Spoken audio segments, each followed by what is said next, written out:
what should people do? Average person on the street, what can we do on a day-to-day now to, I guess, prevent ourselves from getting this thing? Is it just simple as washing hands and wearing a mask, or? I think it's a combination of things.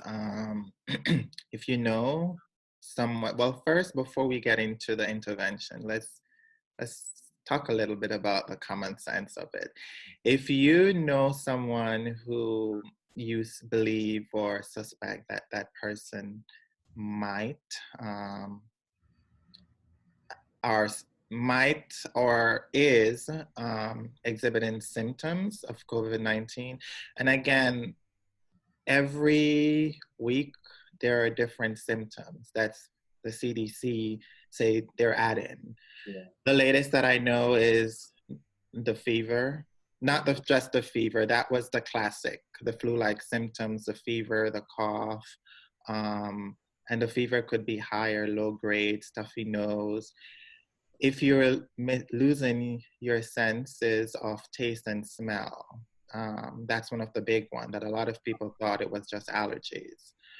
Now they're having these little spots on their toes. So there's a lot of different, there's a lot of different symptoms that's now being added to the list of symptoms.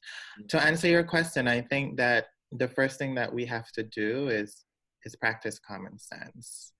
Don't go into spaces where you can avoid, like a party that I saw on social media a few weeks ago.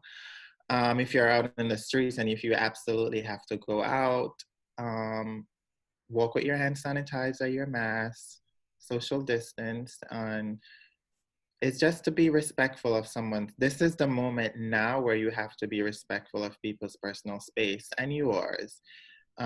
Treat everyone like they have it. I want everyone to treat me like I have it because that's how I'm going to treat everyone. At work, it's, Isn't that a bit extreme? No, it's not a bit extreme because that's the only way that we are going to adhere to the social distancing rule. I haven't seen my family in over 30 days. Is that a bit extreme? For some people that they will say, yeah, that's a bit extreme. And that's a decision that I make not to go home. I have a 2-year-old son, as you know. And of course, my husband is at home right now taking care of him. But for me, I am using common sense. I've seen cases where persons are tested positive after being at home with their loved ones, their kids, their family. And I don't want to risk that with my son. He's only 2 years old. I don't know what could happen when I go back to work, or if I am a carrier, Right. or if I'm asymptomatic. So at work, of course, we're geared with PPE, you know. So even though we're working close together, we are all protected. In the street, I'm not going to be walking close or with less than 6 feet apart with someone because at the same time, I'm being mindful of the fact that I'm a healthcare worker. I treat COVID-19 patients every day that I'm at work. Whenever I'm at work, I am treating these patients. Yeah. So I don't think it's extreme for someone to treat me as someone who's a potential carrier, someone who's infected, because you don't know what I'm doing outside at work, or you don't know what I do for work. So if I'm in the street or if I'm in the public, and this is the reason why the 6 feet apart, you're supposed to adhere to it, because I don't know if you are positive or you don't know if I'm positive. So that's mentally, that's the concept that we have to try to practice or try to understand. Oh man, it just sounds. I mean, yes, we have to do it for our own health, for the health of our loved ones. It just sounds so extreme, you know. Because It is. now, one of the biggest things, not to cut you, but one of the biggest things, you know, in my mind is I was already a germaphobe before, right? Mhm. So now going forward, my thought is, okay, when will I ever shake someone's hand again? I You know? think I think the simple things, what I learned from this whole experience is just appreciating the simple things of a handshake or a hug, or walking close to someone, holding hands with someone. And you're right. When will you ever feel comfortable doing that again? We don't know. Will it ever happen, or will in the first unforeseeable future? Absolutely. I believe that it's a pause in terms of how you socialize with humanity. COVID-19 is the great equalizer. It does not care how young you are, how beautiful, how rich, how old. All it wants is an host. And until we get that in our head and we hear the hard truth about what's really happening in the hospitals, just 2 weeks ago, I had a patient. He was 57. And I have many stories like this, but I'm just going to share one with you. Yeah. He was 57, Caucasian male, and he was saturating, his oxygen levels was in the 70s. And you know, the normal oxygen for your tissues and your brain and your vital organs to be perfused is between 95 to 100. This gentleman was in the low 70s, and he was on a BiPAP, but it was not being effective. So through it all, he was alert. He was, because you know, the more you lose oxygen, the more confused you get. He was very alert. And the team decided that he needed to be intubated and be placed on a ventilator. And they told him, he agreed. And before the intubation, he asked to FaceTime his wife. He was alert through it all. He FaceTimed his wife and he told her what's happening. The doctors also told her what's happening, and the plan was to take him down to the ICU. During the FaceTime call, at the end rather, he told her goodbye. You know, like I would say to my husband, goodbye, babe, I'll talk to you later or whatever. Right. It was just a regular goodbye. It was not like goodbye, I'm not gonna see you again, goodbye. Of course, his wife was very emotional, very frantic, tears. I see everything. And this is a vivid photographic image that I'll never forget. We took him to the ICU, intubated him on the unit, and we brought him to the ICU, and he coded. Coded means? Coded meaning it's like he had a cardiac arrest. He coded like, so we have two types of, you have a rapid response. A rapid response could be from a change in mental status, a change in vital signs, other things, whereas it's not medical code. A medical code is more like the person is at the verge of dying. So when I say he coded, I was referring to the medical code. Okay. So they worked on him, and I asked the doctors, because of course I don't work in the ICU. So I spoke to the doctor and I asked, you know, how did he do? Did the patient make it? Mm-hmm. And she told me, you know, he pulled through, but he's very sick. Mm-hmm. And that was a Friday. And for the entire weekend that I was off, that's all I could think about was that image of him talking to his wife. Yeah.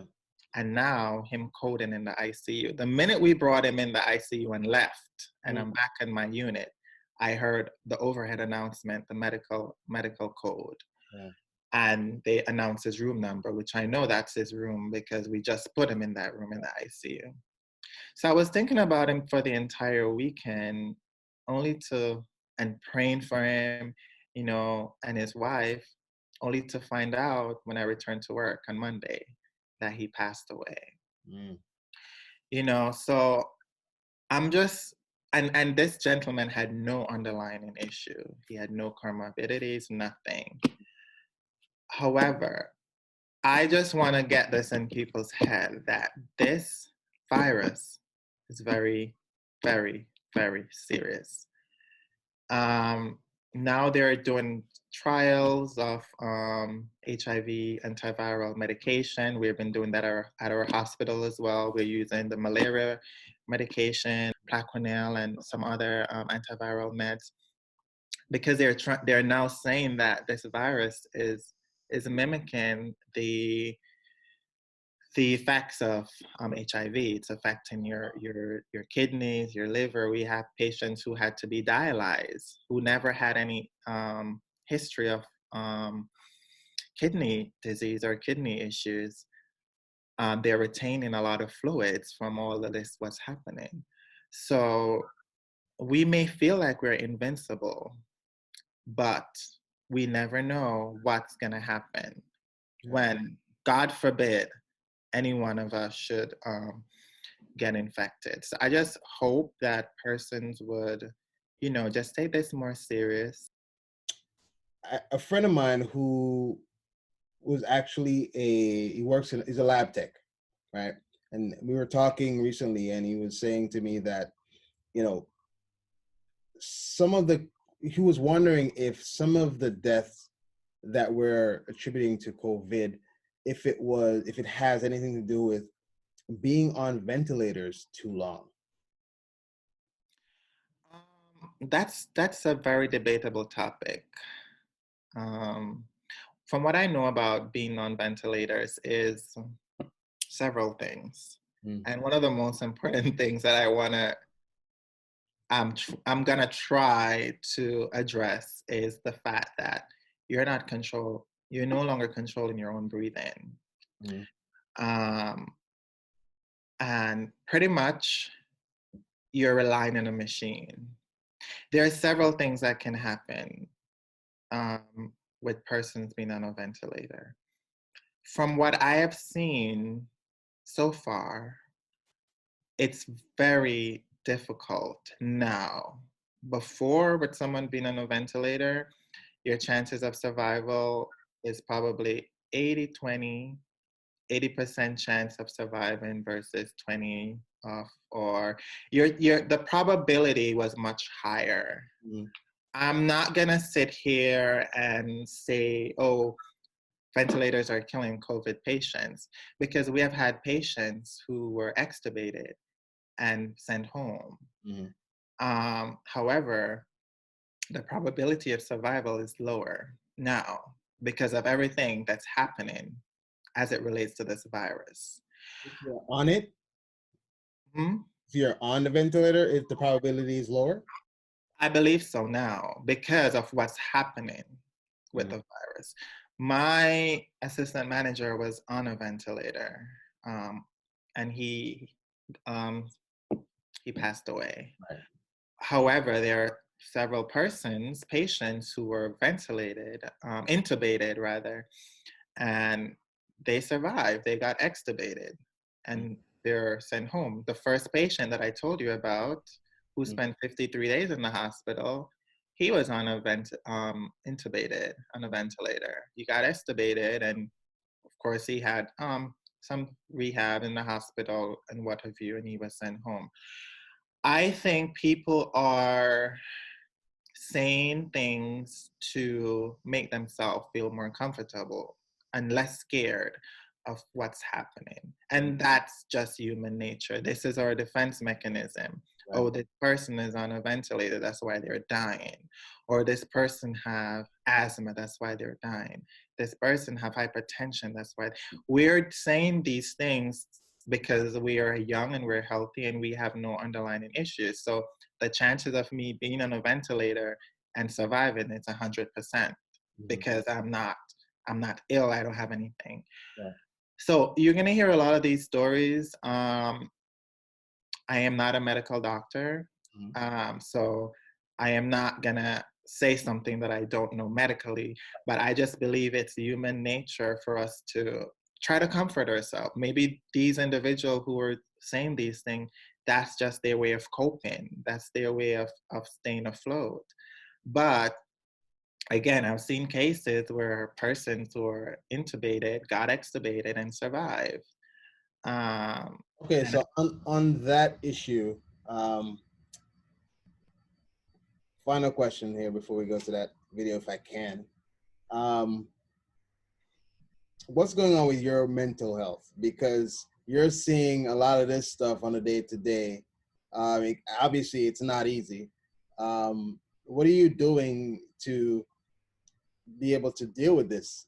At such a young career in nursing. um, I'm keeping a journal, and I'm writing my experiences daily. And one of the reasons why I'm doing that is not only for me, but for Amir. I haven't seen him, like I said, in over a month. And Amir is your son. He's my son. He's 2 years old. Just last week, he told me he did not want to talk to me, and that broke my heart. So what I'm doing now is and I cry a lot. Last night I was up until 3 a.m. It's harder for me to fall asleep, only because of images or experiences that I've encountered throughout this whole pandemic. I feel as though writing has helped me a lot with my feelings, what I'm going through. I'm also talking to a therapist about my experiences. And I talk to my colleagues who are very close to me, who share similar stories or encounters, and we just support each other. We cry together. So mentally, I can't say I'm doing my best. Right. Some days I feel okay. Others I feel, like I'm under the weather in terms of being sad. But I'm just doing my best to stay positive and writing these stories, especially the ones that are hopeful of patients being discharged or patients being able to talk after being extubated or going home to their family.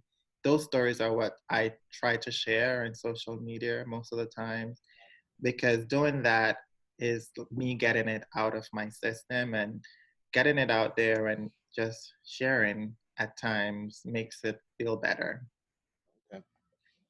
I had to ask that one because, yeah, it's a It's lot. a very important question, because just this week, 2 doctors committed suicide or died from suicide. You Wow. know, and this happened in New York. So it's really a lot. Let's not run over that one. That's crazy. I never heard this anywhere. Oh yeah, So recently 2 doctors in New York died by suicide. Mhm.